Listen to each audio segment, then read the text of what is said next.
This is GM Word of the Week, and I'm Fiddleback. Captain. We here at the Word of the Week, as we have mentioned before, are grumpy old men. We've been playing tabletop role-playing games for more decades than we care to say aloud right now. Thank you very much. And we've been playing the game of life far longer than even that. And because we don't like to be reminded of our age, we much prefer to hang out in the company of other grumpy old men rather than you young whippersnappers. A phrase, by the way, we love to use, and which was attested in 1604 in a printing of Christopher Marlowe's play, The Tragic History of the Life and Death of Dr. Faustus. In that play, a character snidely refers to a hay-pass, that's a street juggler, as a snipper-snapper. That term, combined with an older phrase for a street rogue, a snipper, with an old phrase for a young unambitious layabout, a whip-snapper, and gradually the phrase became whippersnapper. It referred to young people who used to sit around doing nothing but idly snapping whips and playing in the street and complaining about the world. See, millennials, you're not very special. Every generation had a snide phrase coined to make fun of them by their elders. Now get off our lawns! Because we tend to hang out with other grumpy old people, our favorite social pastime is to wave our canes in the air and complain. And it was during a recent cane-shaking session that friend of the show, Twitter acquaintance and fellow irate octogenarian O-Dog launched into a rant about how kids these days can't be bothered to get military ranks right. He was specifically complaining about the new incarnations of the Star Trek movies, the first of which being J.J. Abrams' 2009 reboot of the franchise, and the way they dispensed with the naval traditions that informed the rank structure of Starfleet without a care. In that film, the young upstart James T. Kirk is promoted to the rank of captain in order to take command of the Starship Enterprise, which, as O-Dog pointed out, is totally unnecessary. Because according to the naval traditions on which Star Trek is based, you do not need to be a captain to be the captain. At least not in the American Navy. That's because, while captain is a specific military rank in the Navy, it is also the customary term for any naval officer who currently commands a naval ship. For example, many submarines and frigates may be commanded by someone holding the rank of commander. That commander is referred to as the captain of their ship when they are aboard and in command.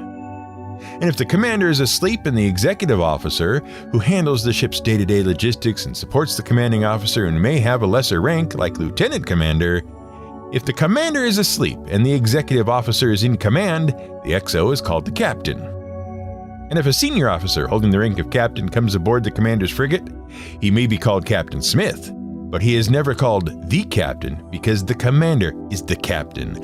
And when the captain goes ashore, he's not commanding his ship, he's a commander again. We know! Why can't people get that right? For another example, consider what happened when superhero and Air Force pilot Hal Jordan, aka the Green Lantern, met Captain James Tiberius Kirk of the USS Enterprise in a 2015 crossover comic event called Star Trek and Green Lantern: The Spectrum War. Captain Kirk tried to pull rank on Hal Jordan. Jordan responded by insisting he was a captain too. And it worked. Kirk was cowed. Doesn't that drive you crazy? It doesn't. What? You don't see it? Let us explain. Star Trek is steeped in naval tradition, as we mentioned. And in the U.S. Navy, captain is a pretty high rank. It's pretty much the second highest you can get. After that, you get into various flavors of admiral. And to go any higher than admiral, you have to win a presidential election. But the Air Force, of which Hal Jordan was an officer, follows the tradition of land forces like the U.S. Army. And in that tradition, captain is a pretty low rank. It's just one step up from being a lieutenant. So while the rank has the same name in both traditions, it's got a very different status in each. So what Hal Jordan did was roughly the equivalent of the president of the William Shatner fan club claiming to have the same rank as the President of the United States. Well, not quite, but close to. And while Kirk might not have known it, Hal Jordan sure as heck would have. What does all of this have to do with fantasy gaming? Well, a lot actually. Because in games like Dungeons & Dragons, there's always imperial armies and city watches and mercenary organizations, and game designers and authors and game masters just sort of pick ranks out of a hat. They aren't like the creators of the old Star Trek series, who knew that anyone who was sitting in the chair, even if they were the ship's counselor, was called the captain, and who knew that Chief O'Brien never attended Starfleet Academy because that's the title of an enlistee, a non-commissioned officer. They aren't even like the comic book writers who know the difference between Air Force captains and naval captains. They're all like J.J. Abrams. They need a title, they go with what sounds good, and they can't be bothered to do a 5-minute search on the Googles or the Instagrams for the right answer. Because creators these days don't take any pride in their work. Not like back in our day. It's especially appropriate to discuss the military rank thing because we just got done observing the national holiday of Memorial Day here in the United States. And we know we have several actively serving and retired military folks among our listeners. So this gives us a good chance to show our thanks to them for honor, bravery, and sacrifice in defending our rights and freedoms by giving you young whippersnappers an education about military ranks in the Western world. Because if there's anyone who's even more concerned with tradition and getting things right than us grumpy old men, it's a uniformed serviceman. Now, Memorial Day is a tricky subject. Kind of like military ranks now that we come to think about it. And frankly, they are both a lot like Dungeons & Dragons. All three are what might be the result of a bit of an anachronism stew. Which is ironic, because that's exactly the problem we're trying to solve. An anachronism stew is a slang term for anything, but usually a work of media. That's a hodgepodge of different influences from different time periods that are kind of hard to disentangle and whose origins no one is really sure of. For example, while the city of Waterloo, New York, is generally officially remembered as the birthplace of Memorial Day, the story is actually a lot more complicated. It begins back in the late 1800s. The United States had just got done with the American Civil War. At the time, it was the bloodiest, deadliest conflict the United States had ever engaged in. And because of the massive numbers of American dead, the federal government, for the first time, had to establish the first of the nation's national cemeteries. These were military cemeteries. The U.S. Congress established the first 14 of them on July 17, 1862. Today, there are about 150, and most are administered by the Department of Veterans Affairs, though 2 are maintained by the Department of the Army, and 14 historical cemeteries, including many of those that were first established in 1862, are maintained by the National Park Service, who you might remember from our episode about rangers. Shortly after the establishment of these first cemeteries, it became the custom for the towns and cities around them to hold springtime tributes to fallen soldiers. They would decorate the graves with flowers, recite prayers, and hold various events. In 1866, Waterloo, New York was noted as holding one of the largest annual community-wide events. They even closed businesses in town during their springtime remembrances. Meanwhile, in 1868, American General John A. Logan, who headed an organization for Northern Civil War veterans, called for a National Day of Remembrance on the 30th of May. The day was called Decoration Day, and it was a day for citizens to decorate the graves of fallen soldiers. And many northern states adopted the holiday. It should be noted that the date was chosen specifically because no particular Civil War battle had fallen on that day. Thus, it was a day to remember the fallen soldiers throughout the entire conflict. Meanwhile, southern states observed their own memorial traditions on different days to remember fallen soldiers. And so, across the United States, every state in the Union eventually observed Decoration Day as a day to remember those soldiers who lost their lives fighting on both sides of the American Civil War. But there were many different dates for it across many different states. And then something even more tragic happened. World War I. With the massive losses of World War I, Decoration Day, now Memorial Day, transformed from a remembrance of Civil War soldiers to a remembrance of all American soldiers who had fallen in any conflict. And by that time, the entire United States was recognizing it on May 30th. But then, in 1968, Congress passed a law called the Uniform Monday Holiday Act. This act officially reorganized or reaffirmed recognition of several federal American holidays, including Washington's birthday, Memorial Day, Labor Day, Veterans Day, and Columbus Day, and established that each would always fall on a particular Monday of the year. We should note that this act did not combine Lincoln and Washington's birthday into President's Day, as is commonly believed. But it did establish that Memorial Day would always be observed on the last Monday in May, thus ensuring it would always create a 3-day weekend for federal employees. It was during this same time that Congress officially recognized Waterloo, New York, as the birthplace of Memorial Day. But we digress. Let's get back to the subject of military ranks. The reason that people get so confused about military ranks is that every country has its own rules and traditions, and those traditions go back a long way, far longer than you might realize in some cases. But for reasons that we'll get into, gamers really don't need to worry about them too much. Let's start by talking about the oldest military rank still in use today. That's the rank of sergeant. And we're not really even sure where it came from. The word does come from the Latin serventus, but it seems to be derived from an older word that goes back to the armies of Mesopotamia. It's pretty old, and it referred to someone who was basically the servant or personal assistant to the person in charge. But honestly, that was more a position than a rank, because frankly, ranking was more complicated than most ancient armies needed. Take the Athenian system from around 500 BCE. Basically, when the Athenians established their democracy, they recognized 10 groups, or tribes. And they would draw their military from those 10 tribes. Each year, they elected 10 strategos, which means strategists, to lead the 10 tribes. Today, we might call those folks generals. In addition, there were old war leaders in the 10 tribes who were called polemarchos. We'd call them warlords, probably. And the strategos and the polemarchos would lead the army together, but mostly it was the strategos. Now, they didn't divvy up the army between them. They actually voted on plans and strategies, and then the strategos would lead. And for many centuries, that was good enough. Armies were big, but they weren't that big. They weren't that complicated compared to today. And honestly, the army was mostly made up of ordinary citizens who served for a time and then went back to their lives. So the army tended to only get used when it was needed.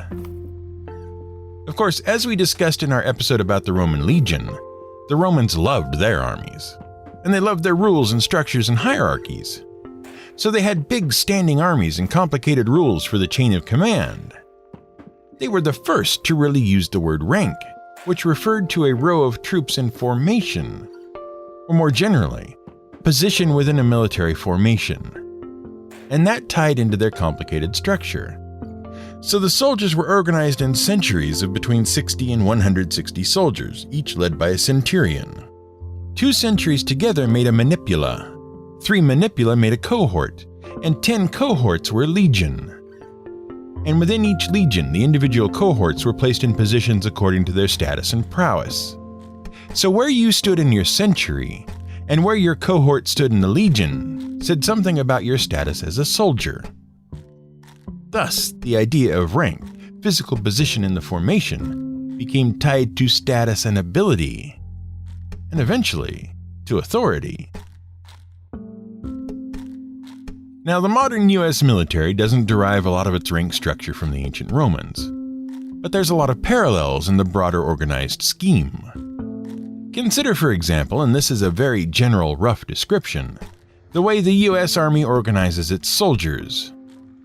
Individual soldiers are organized in small teams. 3 teams together make up a squad, usually under the direct leadership of a sergeant. Squads are numbered 1st, 2nd, 3rd, etc. Most squads end up with 13 people in them.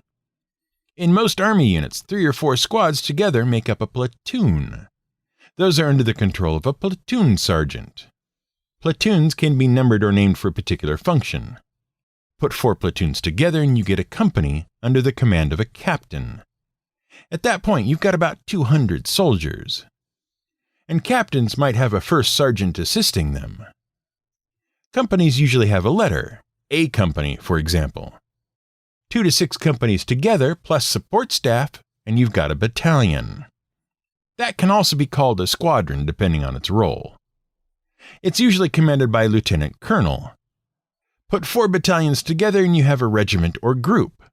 Those are under the command of a colonel, and they are also numbered. When you hear someone say 501st Infantry in the U.S. Army, that's the regiment they're talking about.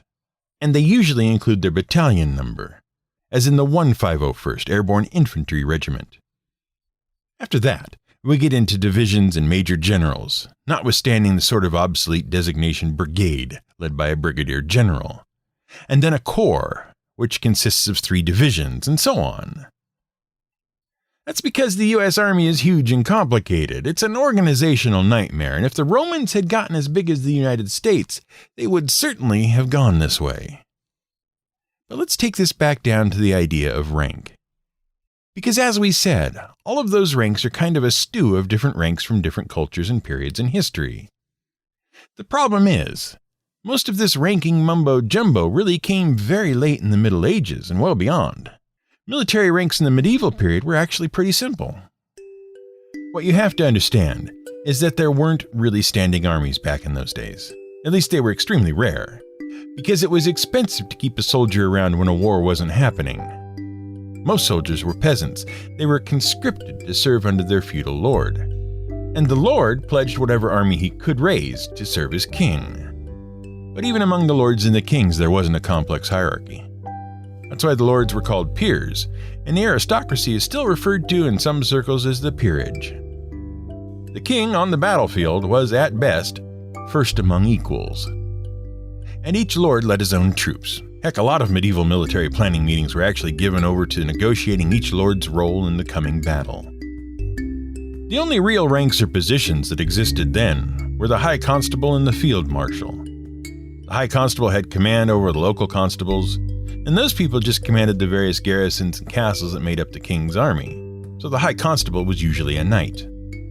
And the field marshal's job was to establish the army's camp and ensure the army was supplied, and he was usually just an employee. It wasn't really until the end of the Middle Ages, when warfare was becoming larger and more complicated, particularly during the 100 Years' War, that rank structures became more formalized. The first major piece of this involved the king officially commissioning nobles to command the army. They became the first commissioned officers. That designation still exists in the modern American military, with commissioned officers generally being those who attended officer training schools or otherwise received a formal military education.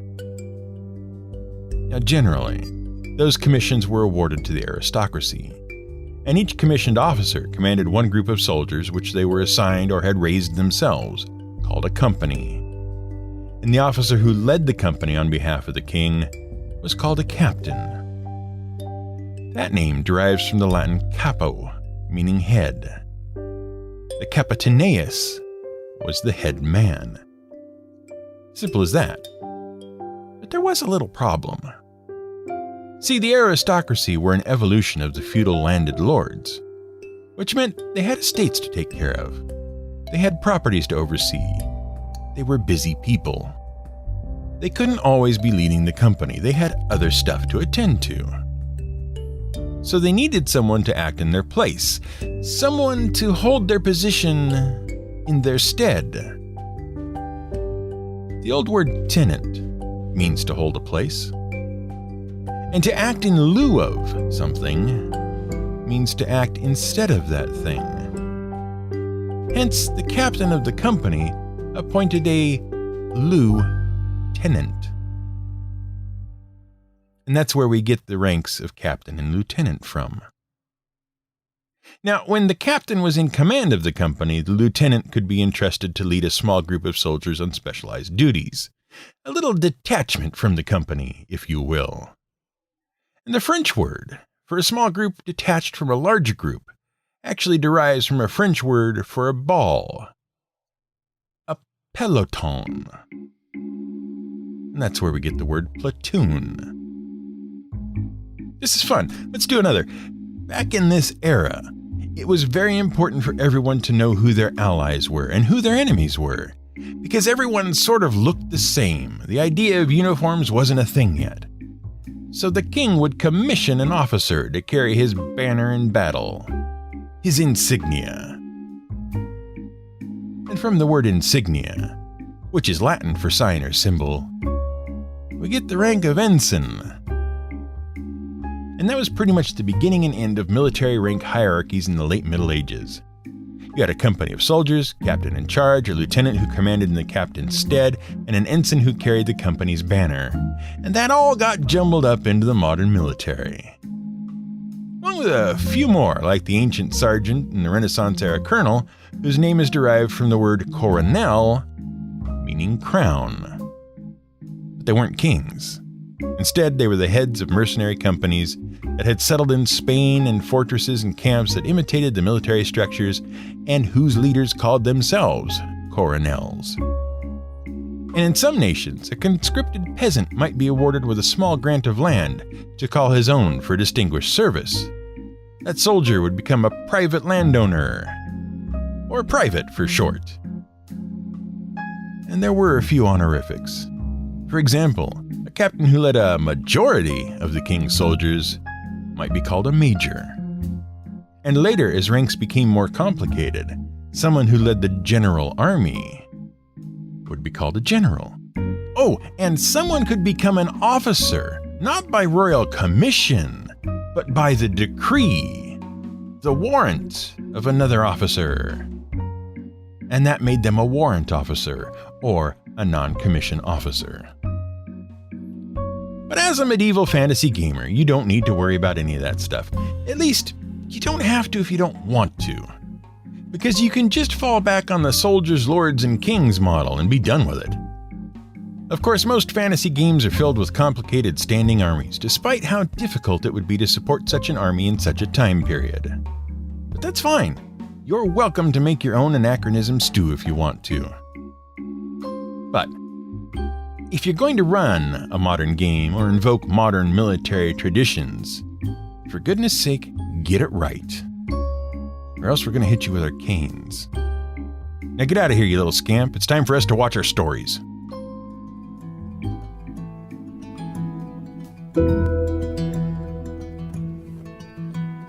This has been GM Word of the Week. It's written and researched by The Angry GM and produced by me, Fiddleback. You can support us on Patreon at patreon.com/GM Word of the Week. You can find more at gmwordoftheweek.com and theangrygm.com.